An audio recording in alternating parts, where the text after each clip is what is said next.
munaasabadani oo ujeedadeedu ahayd madal lagu daahfurayay barnaamijka Boorama iyo $1 kaasi oo ah barnaamij loogu talagalay horumarinta degmada Boorama isla markaana ay ku midoobeen qaar kamid ah dhalinyarada degmadani Boorama waxaana munaasabada furitaanka barnaamijkani oo ka qabsoontay hotel Rays ee magaalada Boorama ka qayb galay maamulka gobolka Awdalka degmada Boorama waxgarad haween iyo dhalinyaro tiro badan waxaana ugu horeyn halkaasi ka hadlay qaar kamid ah dhalinyarada hindistay barnaamijkani iyagoona ka sheekeeyay ujeedada ay kale yihiin barnaamijkan Boorama $1 hadii aan gudad galo ama aan idin bildaamino qorshayaasha iyo waxyaabaha noogu qondaysan inaan qabano waa barnaamij aan ugu talagalnay horumarka gobolka Awdal in laga shaqeeyo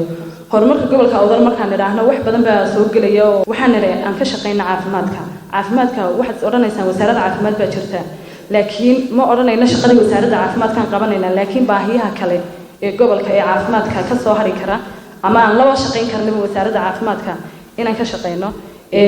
dayactirka magaalada ama infrastructure-ka la oran karaa in bilicdii magaalada soo galaysa qurxintii baa soo galaysa agoonta darbi jiifta ayaa leeyahay agoontana waxa ka shaqeeya ururada maxalliga iyo ururo samafal jiro oo shaqeeya agoonta kulli ma noqonayna anagu kuwa barnaamij kasto yaani halkan aan idinku sheegnay qabanaya ee si deeply u galaya waxaan noqonaynaa maadaama aan anagu lacagtii hayno dadka ka shaqeeya ama dawladda ama ururada maxalliga inaan ku contribute gareyno wixii anagu awoodayda in dadka ka ururinay waqtigii waxaad ogeedeen in abaaruhu ka dhaceen gobolka Awdal iyo Salan abaarihii dhimashada sababay markii ay dhaceen waxaan isweydiinay suurtagal ma tahay in uu gobolku isagu isku tashan lahaa inta aan meel kale wax uga baahan hadii uu lahaan lahaa sanduuq uu gobolku leeyahay marka barnaamijku halkaas ayuu ka asaasmay wixii loo dadaalo ee daacad loo yahay dariiq looma waayo anu hal dacwo kale aan ku darsanaya waxaan leeyahay wixii loo dadaalo ee daacad loo yahay dumar wadaan dariiq looma waayo ayaan ku darsanaya marka anu kulli waxaan rumaysanahay mar haday dumar hor socdaan way guuleysanayaan waxaan leeyahay dhalinyaro sida soo abaabusho waa loo baahnaa haddii san la helay alxamdulillaah leenahay waan idinka taageeraynaa dhanka aad iyo aad baan idinku hambalyeynaa idinku taageeraynaa idinku garab taaganahay magacan Boorama $1 waa magac iibsamay kana iibsamay reer Awdal siday jaamacaddu uga iibsantay siday shaabo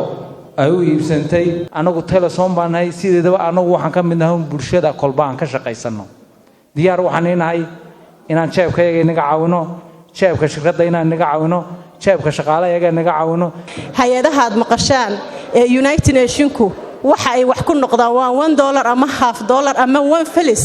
ay ka soo ururiyaan ardaydooda iskuulaadka waxaan oran lahaa markaasi qabanqaabiyeyaasha $1 Boorama in iyaguna bogosyadaasi dhigaan meelaha ganacsiga goobaha la isugu yimaado ee dhalinyarta iyo iskuulaadka dabadeedna ay Boorama $1 ku qoraan waxaan aad iyo aad ugu faraxsanahay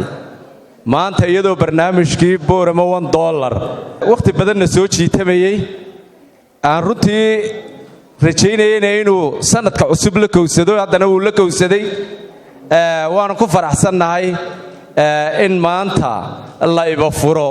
Boorama $1 mar labaad waxaan ilaahay uga mahadnaqayaa ilaahay isku keenay in maskaxdoodu fikir fayow toojiso oo maanta arintani ka midhaliyay sidii loo hirgelin lahaa Boorama $1 oo macnaheedu yahay aynu isku kaashano horumarkii degmada Boorama wayiriin dadka inta badan horumarka noogu yimaadii oo golaha deegaanada qabtay inta badan shaqooyinkaas laakiin hablahaas maalinka ay yimaadeen sidaan u farxay wallahi abidkay uma farxay runtii waxay muuqatay hablaha raba riyadooda inay run u bedelaan hablaha raba himiladooda inay horumar u bedelaan dhalinta ka qayb qaadatay dhamaantood waan hambalyeynaa runtii hambalyaan idilaahay dhalinyarada tiri weekend baan mar waan karaynaa tiri baan hambalyeynaa mar labaad iyo mar saddexaad iyo mar afraad baan hambalyeynaa waa Cabsalaan Saaha warbaahinta qaranka Jamhuuriyadda Soomaaliland magaalada Boorama